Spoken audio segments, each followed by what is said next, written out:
Marvin, I'm going to ask you to introduce yourself first. All right. So you have the floor. All right. Once again, I'm Marvin Carolina. Want to talk a little bit about my athletic history. I played in the ACC at Georgia Tech. At the same time, Michael Jordan was at UNC. I played from 82 to 86. I played football at Tech, and while Michael was playing basketball from 81 to 84. That was the Georgia Tech Mark Price and John Sally era. But one interesting fact, I did a presentation a few years ago.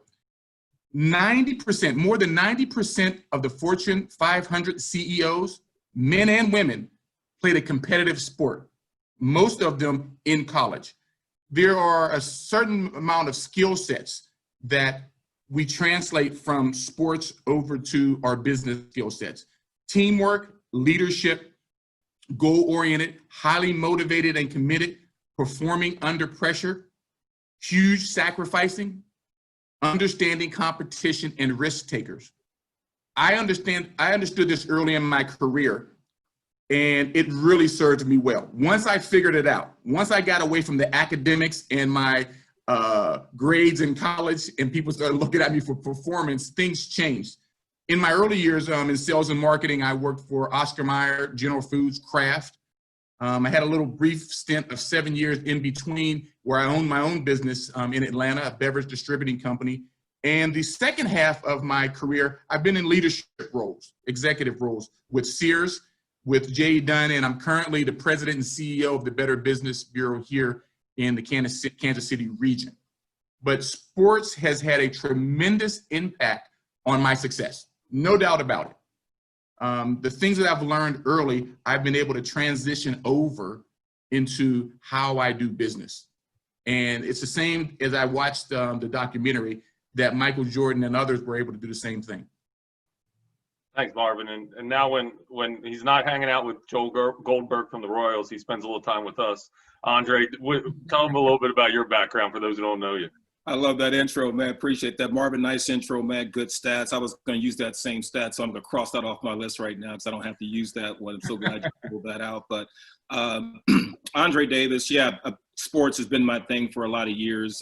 Football was where I spent my time. Track was a little, like Scott, I had a little coffee with track, but that coffee and I didn't get, or track and I didn't get along very well. So, and from that went to a small school in Nebraska called Doane University and played for 4 years, did a couple tryouts after I got done, did that experience, came back and got into business, started doing some sales roles, and then really got into the role of corporate engagement and what that meant, and high-level corporate engagement, working with thought leaders in the community, CEOs for the for-profit side and also for the nonprofit side, and being able to build relationships at a very high level. And so with sports, what it does, it allows you to compete. It also allows you to manage your emotions within business, because we all have emotions in business. And we take that, and sometimes, you know, I flash back when I have a helmet on. I go, well, no, you can't do that because you don't have, you know, you're not playing. So take the helmet off, calm down, right? So there's a little bit of that, but no, it allows you to compete, be a part of a team, and understand that the sum is better than the part, right? So being able to have that going into high-level business and high-level engagement of business on both sides of that, and being able to bring people together to do business is kind of where I've spent the last 2 decades. And so I find myself consulting, mentoring other professionals, unfortunately younger than I am, which I don't know if that's flattering or if I'm just kind of the older guy that people want to come to, but I find myself in that, but I'm flattered to be in that position. Yeah, you know, one of the things that kind of immediately struck me in the documentary, and I've seen all 10 parts, and I've embarrassingly watched it twice. But there's not much else going on TV. Right. But the humility that I don't think people immediately attach to Jordan. And what I'd say is, if you think about nowadays, right, the idea of the greatest athlete in the world, that at the peak of his athleticism, they change his coach, and the coach says, we're taking the ball out of your hands. He didn't like it, and he did it. And I think about that from a leadership perspective in organizations. Do you have the humility? You have to have a certain arrogance sometimes to be successful, but it can't be unchecked, and it has to have humility with it. And so that was one of the very first things that I picked up on, the humility of the greatest athlete or the greatest basketball player of all time, and how that can translate into business, right? The leaders I know who've been most successful have a degree of humility to them about how important their teammates are and everything else around it. I think Jordan even said, "There's no Michael Jordan without a Scottie Pippen." Right. Yep. I don't know if you guys picked up on that or other things, any key highlight that you wanted to kind of kick off today's conversation with. But I would jump right in there with you. He stressed teamwork. He stressed Rodman's role. He stressed Paxson and Kerr's role. They were there to shoot. He stressed a lot of his teammates and the coach. It wasn't always about him. And I thought that was critical. And most athletes, when you stop playing, the thing that we miss the most is a camaraderie, is the team, if you played a team sport. Those are the things that you hear comments, that camaraderie with their teammates was huge. And that I'm glad that they brought that out with Michael Jordan, that he did stress the value of Scottie, the value of Rodman, the value of Kerr, the value of his coach. I thought that was huge. Yeah, the only thing I would chime in on, I caught up on that too, and it's so impressive, right? Because I've been around a lot of leaders in my career, and the ones that stick out to me, it's never about them. They don't talk about themselves. They're not egomaniacs. They're not arrogant. But with Michael, in his earlier career in Chicago, what he did was he had to be everything. He had to play every instrument because there was no one to play. Once he got talent, he then started to delegate, right? And I think, and he had a trust factor with his team. And I think that's the crossover into business too, is if you trust your group, if you trust your department or your staff or your leadership group, you're going to delegate. And when you have trust of that team, if you're an egomaniac, you're not going to allow them to do what you've just paid them to do. So I found so many parts of this documentary so rewarding for me to get to know him better, because he's the person that can't go anywhere on earth without being recognized, yet he's super humble. Now, does he push? Of course he does, because he's competitive. But is he the humility, the being humbled and being able to rely on people once he had the trust? I absolutely was there.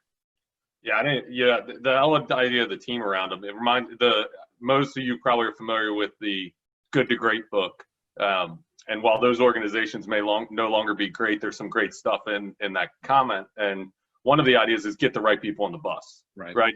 In any business or organization. And I mean, I don't know, Marvin, you've been in so many different entities. I mean, you could probably talk about getting the right people on the bus. Yeah, I think part of it is getting the right people on the bus is part of it. And then whoever's on the bus, make them the right people. It's a twofold. When you come into a new organization from a business perspective, there are people already there.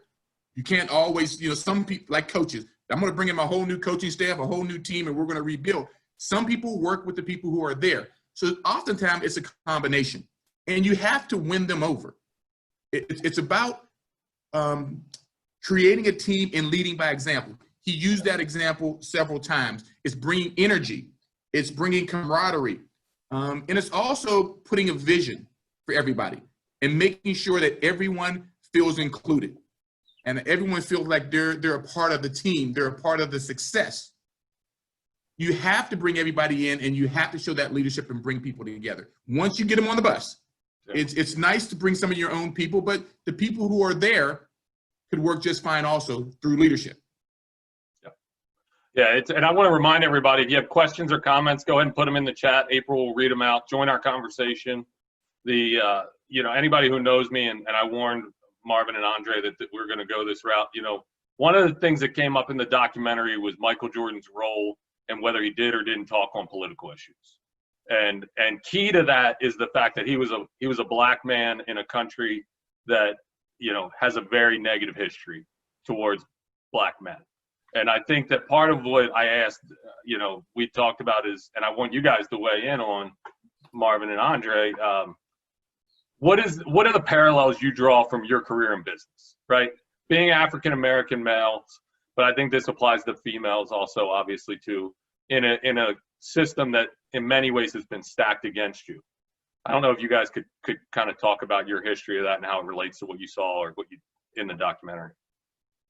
Yeah, I'll jump in on this first, right? Because I think when you're, we realize we're men of color and women of color. And it's obvious when you walk into a room, whether it's a boardroom, whether it's a client meeting or whatever it is, that in this community, you are a little bit rare when you walk into those settings, right? Because right. And we are so used to being the only one in a room that we just deal with it, right? We just navigate. And don't get me wrong, there are sometimes looks, there are sometimes a surprise factor, there are sometimes all of that.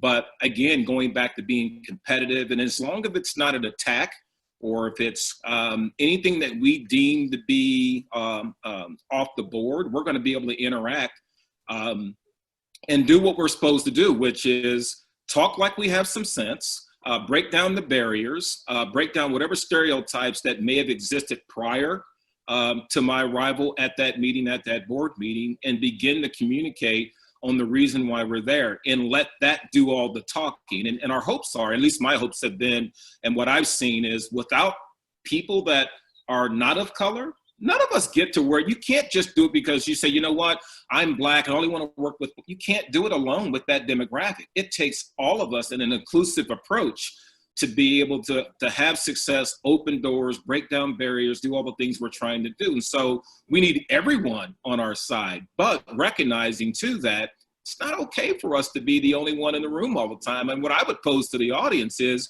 when was the last time you ever walked into a room and you were the only white person, the only Indian person, the only Asian person, Hispanic, whatever, and it was a room full of the people that look like you? And that doesn't happen in this community. So, you know, there's a lot of work to do. There's a lot of good people trying to do really good work to bring in an inclusive approach. Marvin's done a little bit of that work. I've done a little bit of that work.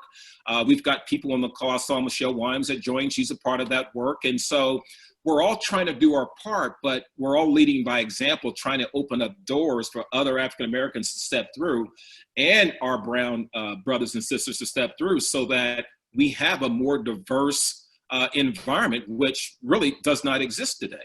Yeah. Let me jump into when I went to school in Atlanta, Georgia. My football team looked drastically different than the campus at Georgia Tech.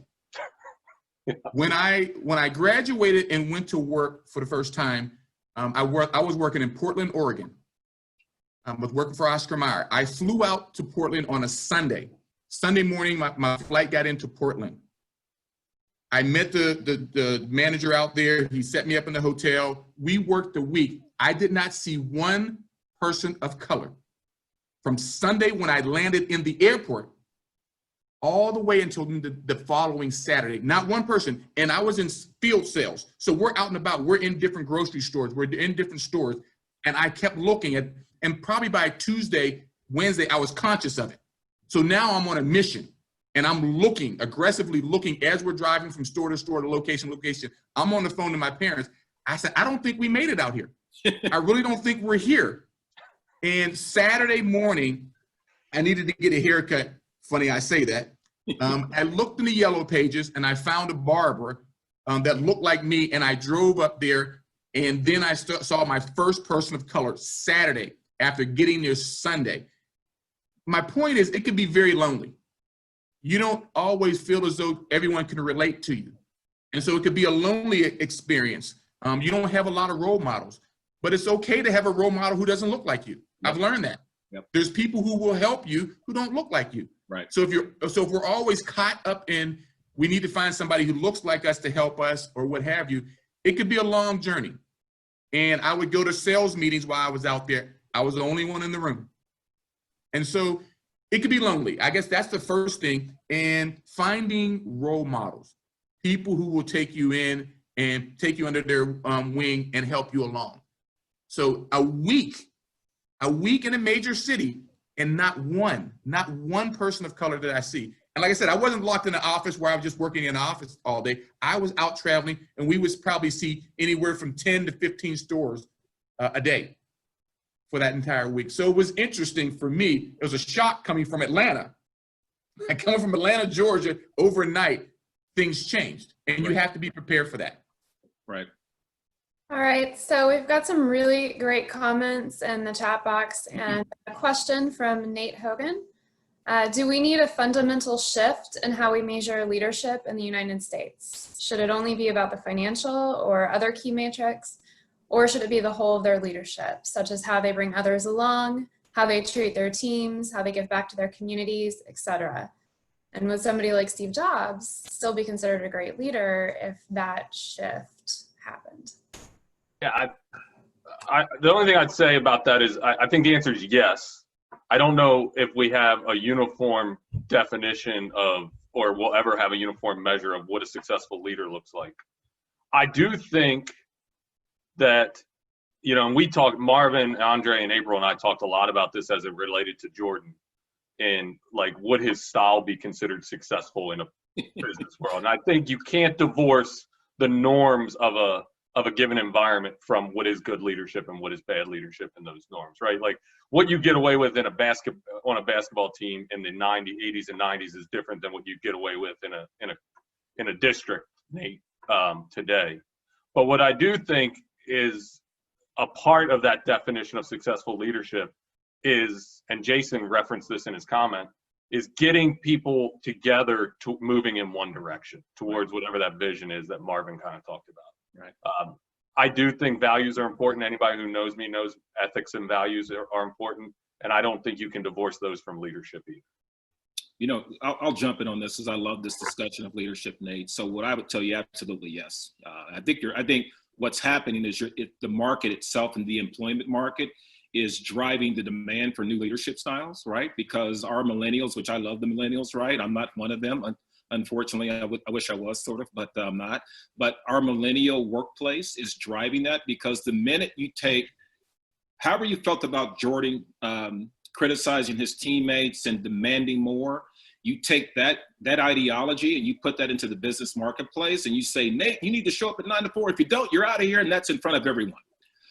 You're not going to stay, and you're going to go to another company because other companies won't treat you like that. So they know now that that's not how people treat people. So it's demanded from a leadership perspective, people to start caring about one another, asking the questions. So I think when you see people that lead well, that have low turnover within organizations, I think you see an employee, an environment where employees feel very safe communicating how they feel about an environment, what their issues might be to leadership, and not having that come back negative on them. And I think that's where I'm seeing from people that I'm around, they care more about their people. They don't want the front and center. They don't want any of that. All they care about is if you need to take away and go because you need to deal with whatever, you do that. You have the autonomy. You go do what you have to do. Those are the environments that are out there. More employees start hearing that environments like that exist. So they're not going to put up with the kind of leadership that we used to have 20 years ago, which is show up at 8, take your lunch at noon, come back at 1, and if you're late, we're going to write you up. That if that exists today, you can look at those companies and their turnover is incredibly high. I think, just to chime in real quickly, I think leadership will always vary. It will vary by industry, it will vary by company, and it will vary by person. We can be successful in many different ways. There are still people in business and in sports who yell and scream and probably don't always use the right language, and they're successful. There are people who are calmer and gentler, to Andre's point, and they get success. You can vary coaches like a Tony Dungy, who's more relaxed, maybe more of a strategy person like Bill Belichick. Everyone has their own strategy, and they have to figure out what works for them. But also, to Andre's point, people are different. People are totally different now than they were years ago. You yell at somebody now in any fashion, it doesn't always get out what you want. Yelling in my generation was just normal. In corporate America, in sports, Carolina, what were you thinking about? And that allowed me to succeed because some of the hard managers I had no problem with at all. Yeah. They were yelling at me, they were degrading. That's a practice. That's just a practice for me. That happens. That's not the way that the culture is today. It has changed substantially. And I think the leadership has changed, but the old school leadership is still there, depending on the industry and depending on the company, and it's still successful. Well, and real quick too, let me jump in. So to Marvin's point too, knowing your bench, so to speak, as it relates to sports. So there are some people like Marvin, you can call Carolina out and go, you just flat out missed it. What were you thinking? And he's going to take that the next practice, he's going to rock everybody's world. There are other people that won't take that the right way. So you've got to really pivot your leadership style to the people that are within the environment and communicate in different ways. Like you saw Michael Jordan not really getting too mad at Dennis Rodman. They were managing Dennis Rodman because you really couldn't control Dennis. So why spend energy controlling someone you can't? So let him go to Vegas, do his thing, come back. And then, as long as he's ready to play, we're going to let that happen. Did everybody have that privilege? Absolutely not. I'd say the last point for me on this point too is I think the environment dictates what successful leadership is and isn't, meaning the consumer of things. And I think this is where social media and things are actually a good thing. And we've seen it happen in businesses across the board, whether it be the LGBT, this was about 4 years ago, LGBT policies in the state and people putting pressure on businesses to not support states or locate in states that were going to ban rights of LGBT people. And so the leadership piece to that is being responsive to the environment you operate in. Bobby Knight was a successful basketball coach until he wasn't. Right. And I don't know that Bobby Knight changed. I think what the definition of coaching and how we treat people changed. And so I think our communities dictate what is okay, what leadership success is. And I think we're at a time where we do value people more. Jenna made a good point about millennials aren't going to tolerate the same things, and good for them and good for us as a society, because our leadership has to be more empathetic, has to be more people focused and more values focused. Right. Totally. Yeah. So we have another question before we move on to the second part of our discussion. That's from JP Deckert. He'd like to know what you think the impact of Phil Jackson was on Michael Jordan's growth as a leader. For me, it was huge. I think Phil Jackson's style, just his personality, his persona, it allowed Michael to be him, but it also allowed Phil to coach him. He said on many occasions, I want to play for Phil. There's a reason why. Phil just didn't throw a ball out on the court. He coached them. He mentored them. He led them. So I think Phil Jackson had a tremendous impact on Michael Jordan and letting him do what he needed to do and also reeling him in. I think that they expressed a time when he went off on Steve Curry, said, hey, get out of it. You got to go. Get off the court. He wasn't bigger than the coach. And Michael Jordan knew that.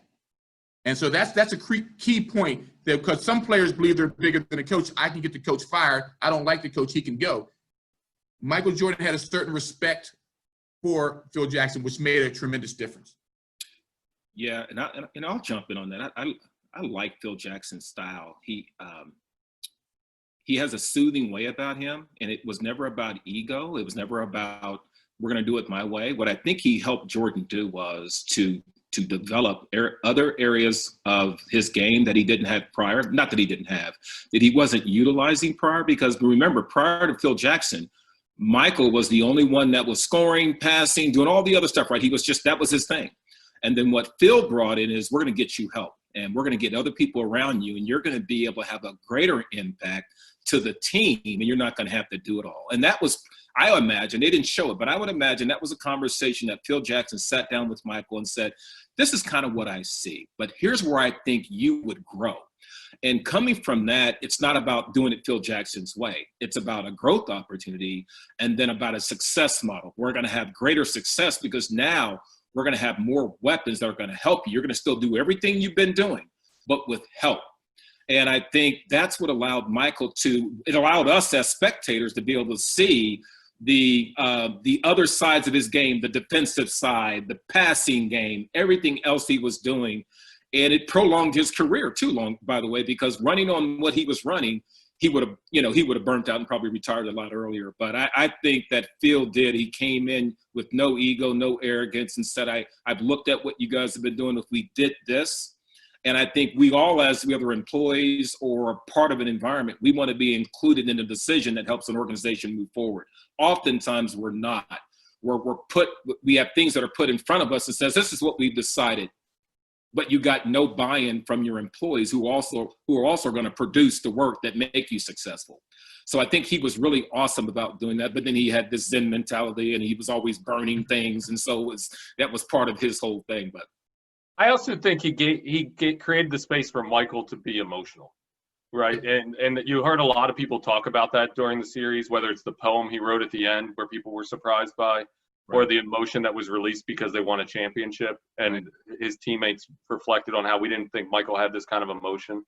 I think he created a space, which I think good leaders do, for Michael to be comfortable being vulnerable in a group of people. And I think that that's, in many ways, that's what good leadership does, right? Is they create a space for their talent to be successful. Well, the other thing, Scott, one thing I would add in really quick too is as leaders, we sometimes think we can't make a mistake. And then when we make a mistake, we can't apologize for that mistake. What you saw Michael do when him and Steve Kerr got into that argument, that got physical and and he got kicked out of practice.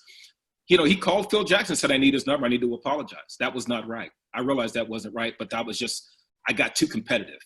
And as leaders, sometimes we think we lose credibility because we're gonna make a mistake. Our team's gonna see it. We're not gonna own the mistake. So we think we lose from that. You actually gain more respect when you said, that was my call. And that was a wrong call. We should have did things better. So next time we'll do things better. You gain so much credibility and trust within your staff when you do that.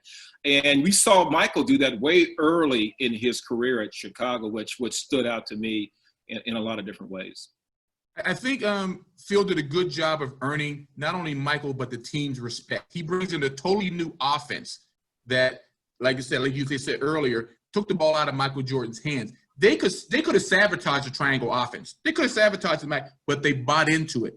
And once you get successful, it just gains momentum. When he earned their respect and they said, you know what? I think this triangle offense, I think his coaching style will work. Once you get your team to buy in, and that's leadership. I mean, Michael did a lot, but Phil was still the coach. Once he gained their respect and got their buy-in, things changed, and you saw it. It was instant. The triangle offense works. We're going to run this offense. I don't want to play for anybody else. And then they rolled from there.